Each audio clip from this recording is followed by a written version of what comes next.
Yo, Kanye West news. There were a bunch of little tidbits that I didn't think each warranted their own video, so I kind of threw them all together into this video. We're going to go through the tabs as quickly as possible, but, still be fair and balanced and thorough and all the kind of analysis that you expect from this channel. So, first up, we got Kanye talking with Slim of 112. Kanye met with Slim, and I believe it's Mike Knight of 112. An R&B group from the 90s. It's usually four dudes, but they're beefing. The group's split, so these two guys are together and the other two guys are off doing their own thing. But Kim was a huge 112 fan, so this is nice and sweet just because Kanye's with them, FaceTimed Kim. Slim and Mike sang Cupid, which was like the huge 112 hit, and Kim, who was a monstrous fan of them, was just very excited, had to call her sisters. So that was nice. But Slim had some comments that, are relevant to us Kanye fans that are just like, what's going on with Kanye? Can we get more news? I want to know. I want to know. So he said, we talked about a lot of things. There was a situation that was going on spiritually that he's involved himself in as far as church going on. It was kind of like the way I was raised. I was raised non-denominational. You could take music that's going on right now and you change it and you put, the Lord, Jesus, make it Christian. And it kind of draws the youth to church. We still don't know. He's referring to Sunday service, and we still don't know what Sunday service is, right? It's been 3 weeks that it's gone on every Sunday. And the first Sunday we saw Kanye, it was all Kanye music, right? Remixes of old Kanye songs done in this very spiritual way throughout from like the early days of his discography to most recent. And there's a huge choir. There were some other musicians, the world famous Tony Williams. I think Shake was there. Maybe Cudi was there. And they were just like singing and having a good time. You could tell there was a bit of an audience. Week 2 saw some more singers, some more musicians. It seemed like there was a larger audience. David Letterman was there, which actually gets into our next bit of news. There was some more music thrown in, like a Michael Jackson song, some more church hymns, a Yandi song called, what's it called? We'll Find a Way, which was really catchy and really felt like it would be something that was sampled on the College Dropout or Late Registration. And you're just waiting for like Kanye's verses to come in. That song was extremely catchy. But week 3, I didn't really see, which was just a couple days ago, that many videos from it. It did seem like there were way more musicians there than before. And we've wondered, is this going to be a limited concert series that he does, which maybe he does like 15, Sunday services across the country? Is it going to be part of the Kids See Ghosts tour that they have this section that's just the choir and doing some of the Kanye songs? Because, the Kids See Ghosts album is only 20 minutes. Last video I said 20 tracks. But with what Slim's saying here, involved himself in as far as church going on, it makes me wonder, could Kanye be forming a church? Does he have larger spiritual ambitions? Life of Pablo and Kids See Ghosts were both albums that saw Kanye reconnecting with his faith. On Life of Pablo, a big part of it is going over why he had doubted and how he had lost connection to his faith and rediscovering it and the meaning of it. And Kids See Ghosts reinforces that extremely for both Kanye and Cudi. So it wouldn't surprise me if that was a thing. And we know that Kanye bought 300 acres of land, and he wants to build a development there. So I could see him kind of putting in the development that Kanye's made, kind of a church that's done in the style of Kanye, rather than just a church, right? If this is a Kanye community, or a Kanye designed community, right? Everything in it would probably have the touches of Kanye, whether it's the design of any stores that are in the community, the aspects of the church that's in the community. Kanye's a world builder, so we will just have to see. But Slim also said that, where was it? Nope, up here. TMZ reports that the meeting between the two parties was rooted in plans to collaborate on new music. So we're still getting rumblings of Yandhi, right? There still isn't like a release date or anything, but other musicians have been talking about working with Kanye, being approached by Kanye for music just in the last couple of weeks. So music is still being made, but just when are we going to get it? What's it going to sound like? I wish I knew. I wish I knew. So Letterman. Kanye West could soon be appearing on David Letterman's Netflix talk show. Could soon be appearing, yeah. It's more like will soon be appearing because you can see people had tickets for the show. This was a Netflix show that premiered last year, had Jay-Z on, Obama, a couple other people, and it's with a large audience in attendance. So they sold tickets. It's for the Netflix show. I mean, Kanye was the guest with Kim. We're going to get the episode. It's just a matter of when is it going to come out. I'm pretty sure last year the episodes were coming out in January, but at least like January, February, March timeframe. So I'm hoping, something similar, that this episode could come out, first week of February. My birthday is February 10th, so that'd be a perfect time, David, to drop that episode. But Letterman was at the second Sunday service, which was on January 13th. And you can see this ticket was January 14th. So just the day before, it seemed like Letterman was kind of catching up with Kanye, seeing what was going on, which I'm sure impacted the conversation.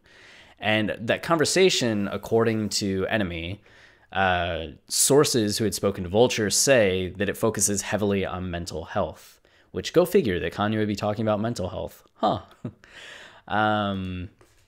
There's this article talking about, I don't know how to say this guy's name, YNW Melly? There's maybe a cooler way to say it, maybe not, but Melly. Mixed personalities, where you can see Kanye's in the video. And he doesn't have like a verse, he just kind of sings part of the refrain, saying, I think I got mixed personalities, this bitch switched up my whole mentality. I haven't gone through the lyrics in depth at this point, so I don't know if there's more to that. It seems like it's going to start off by talking about mental health, but then kind of goes a bit more superficial, just like, a relationship with a girl has got your whole mentality switched up. I don't know if this is painted in a positive way or a negative way, but interesting. And the song really does, the author notes that it has auto-tune kind of in the way of 808s. It reminds me also of the auto-tune from My Beautiful Dark Twisted Fantasy, to where like I could just picture Melly listening to Kanye nonstop and just making a song that sounds like Kanye, which isn't a bad thing. I'm happy when artists do that, but over the last 9 years, I think we've been waiting to hear more artists that sound like Kanye, because even Cudi and Drake are a bit less, like, they're obviously Kanye influenced, but I feel like they sound like their own thing. But this seems way more Kanye influenced in a way that I would expect the next generation of artists who were like 10 when Kanye was dropping all his greatest albums, not all of his greatest albums, but these beloved albums at the time. And now they're making music, of course, is going to sound more like Kanye than like Drake, who wasn't that much younger than Kanye. Same with Cudi. But definitely worth checking out. I know some people on Twitter have said that they really like the song, really like the album. Others were like, no. But I mean, what do you expect on Twitter? You're going to find a mixed review of everything. So here, this is kind of cool. So there's this class at Washington University that's entirely focused on Kanye, and it's taught by Dr. Jeffrey McCune. Back in 2017, I actually got to interview Jeff for our podcast, Watching the Throne, a lyrical analysis of Kanye West. I think the episode is still on our YouTube channel, but it's definitely on our like iTunes, Spotify, wherever you want to listen to the podcast. And it was the week before the class was going to premiere. So this is the second time that it's happened, and the first time focused more on analyzing Kanye West as an artist. But this time, Jeff is looking more at Kanye's relationship with culture and relationship as more of a performance artist in society. So I'm pretty excited about that. I'd like to have Jeff come back on the show to talk more about, what the last 2 years have been like since the first one, and why these topics now and how the response has been in the first week or so. So hopefully that can happen. I also asked, can I come to the class and talk? That'd be fun. So if you're in the class, just ask Jeff for me. But you can read all about the class there. You can follow Jeff on Twitter. Just look up Jeffrey McCune.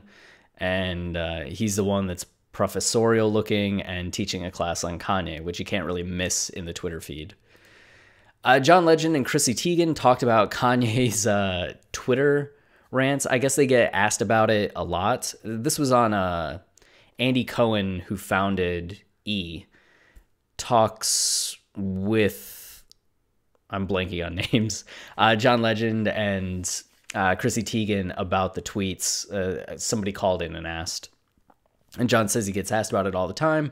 And he takes more of a cautious approach to the answer, just saying like, you don't always agree with people. They have their own views. You just, love them and support them. A really safe answer. He tried to get involved when Kanye was first tweeting and kind of like suffered the wrath of involvement. So I think he's taking that step back.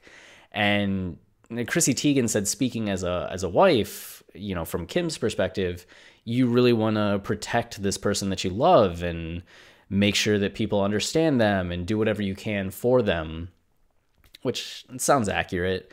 And, Chrissy and John are still friends with Kim and Kanye. It's not like the little spat that Kanye had with John Legend last year seems to have lingered. There have been multiple parties that the couples have been at where they've taken photos together. You've seen videos of them still being at each other's houses for dinner. So I think the relationship's good. And I don't know how many people realize like how long Kanye and John Legend have known each other. Like back in like 2002, 2003, before either of them were anyone, they were making music together and working together on projects, like touring together. Like there were malls that had Kanye and John Legend playing in them. So it's not just like they're two musicians living in LA who happen to kind of be friends. Like these two have come up together and they've supported each other's music and wouldn't be the artists they were, I don't think, without that relationship. So yeah, Legend was a huge part of College Dropout, Late Registration. I think most Kanye albums, he's had some involvement, whether it's instrumentals or backing vocals. So I'm glad that relationship's going well. This one's kind of cool to me. Hechi Shin is this artist who did oversized portraits of Kanye and put them up in the Kunsthalle Zurich, a museum in Zurich, I'm guessing. And they're really, really like massive. And you can see 4 of them there and more of them here. And people don't like them, I guess. People are having some issues with it. And she said that I knew people would hate this exhibition. This desire to have art to meet their moral and political standards has always existed. Today, more than ever, art is considered as the ultimate validation. So she viewed this as rebellion against that validation, which I like that. And this story is kind of cool. After meeting Kanye in Chicago, she was invited to join him in Uganda, and later photographed him back in LA. At the time, I wasn't particularly interested in his comments on slavery, if he liked Trump or if he did his incoherent tweets. But it changed quickly when I saw people getting really mad. I was interested in how the media portrayed him all of a sudden when he expressed his opinion. And if you need a recap, they treated him like shit and without any kind of logical, thoughtful due process in terms of what he was saying. It was just the most superficial, like, oh, Kanye's bad, rather than any kind of understanding. Really gets me going. In fact, they linked to an article, this problematic idolatry, saying like that the oversized photos of Kanye caters to the rapper's ego while also perhaps fueling some of the problematic idolatry he's treated with by fans. Like our fandom of Kanye, granted, I have a podcast that's like 250 episodes all about Kanye and his YouTube channel, problematic idolatry, but the article that's referenced is just like exactly what I was talking about with the media, like the most superficial, like shitty half take that only examines one aspect of things. And if you only examine it from that perspective, the conclusion's always going to be negative. There's no actual like thoughtful. I'm just going to stop ranting about that because I could rant all day about it. And I'm sure you've seen a video of me doing exactly that. That's 40 minutes long. Anyway, she seems pretty cool. This hat that's Make New York Gay Again was actually designed by Kanye, I guess. That's why Shin is interested in Kanye in the first place. The Yankee hat on the brim, which Kanye custom made for her. So that's kind of cool. But I would love to get her on the podcast for a story. I feel like that would be a great conversation. I'd like to go to Zurich, you know? And then Soulja Boy. This has become, you know, Soulja Boy's memeing hard, getting that attention, getting back into the media, getting back into the game, getting all eyes on him. And what better way than to throw some Kanye, how do I want to phrase that? Then just name drop Kanye, right? Like if you're trying to get your clout level up, talk shit on Kanye and people are going to write articles about it. So he was doing something, or he was doing an Instagram live stream. That's it. And he said, talk about Kanye West. Kanye West, the guy that's crying about Drake on Twitter every week that came out with Yeezys. I came out with a video game console. Kanye West ain't never come out with no fucking video game console. I'm the reason Kanye act cocky, because you know why? When I first got on with Crank That Soulja Boy and I was 16 years old and I had the #1 song in the country and I went 10 times platinum, Kanye West was standing outside my motherfucking van looking like he wanted to meet me and I didn't know who the fuck he was. Which I know I saw some people on Twitter that are just like, how dare Soulja Boy? But it just kind of amused me because Crank That Soulja Boy came out in like 2007 in May, I do believe. And was that when it was? Like early 2007? And then he talked about Kanye being at the Grammys, and that's when Kanye came up to him. And the Grammys were like later in the year, like the day or 2 days before graduation came out. So it's just like there's no way that Soulja Boy at 16 didn't know like College Dropout, Late Registration, or hadn't heard Stronger, which had come out at that point. Like he would have known Kanye. And saying like he's the reason Kanye act cocky. Like Kanye has been cocky since he was in malls back in 2001, being like, I'm going to be the greatest rapper in the world. So this is just him doing what he has to do to get the attention. You know, that is bombastic enough. That is absurd enough, hyperbolized enough that people are going to react. And that's exactly what we're talking about Soulja Boy right now.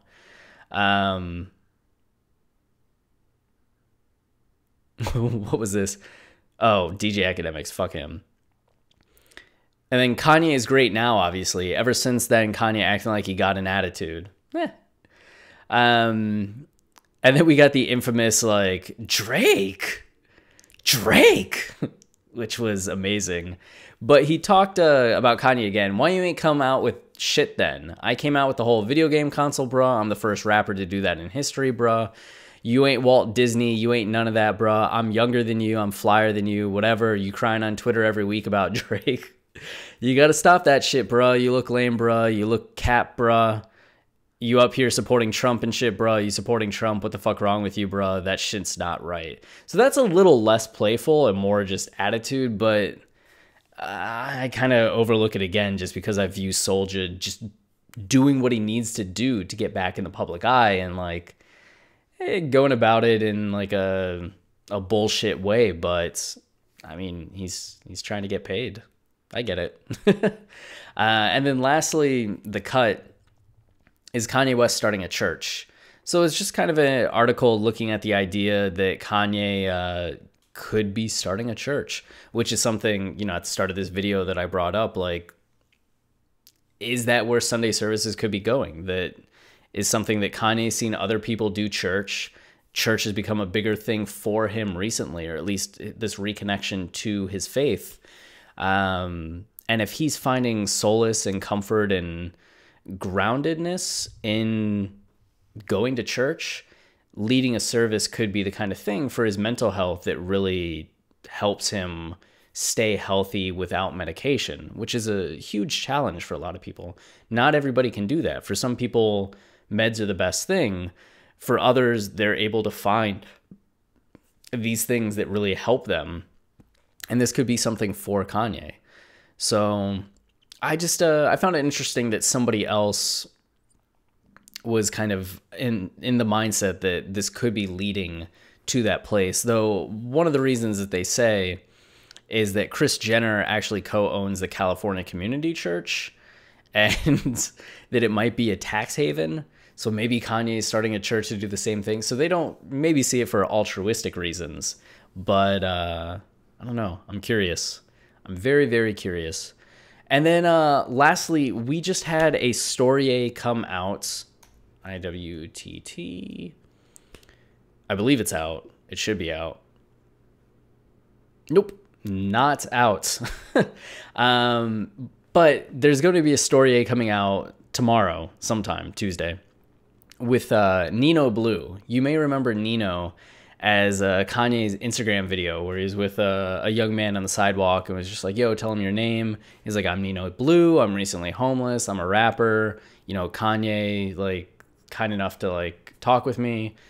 And Nino has since had a few interactions with Kanye. And there was a whole thing that happened after that Instagram video that nobody ever heard. And the story never got picked up and was never told. So Nino came onto the podcast and shared his story. And it's a wild, wild day for Nino. And he ended up in the studio with Kanye. He ended up working on Yandhi. And it was just it was so cool to hear and kind of get these details about Kanye from a first-person perspective that we don't really get a lot of the time as fans.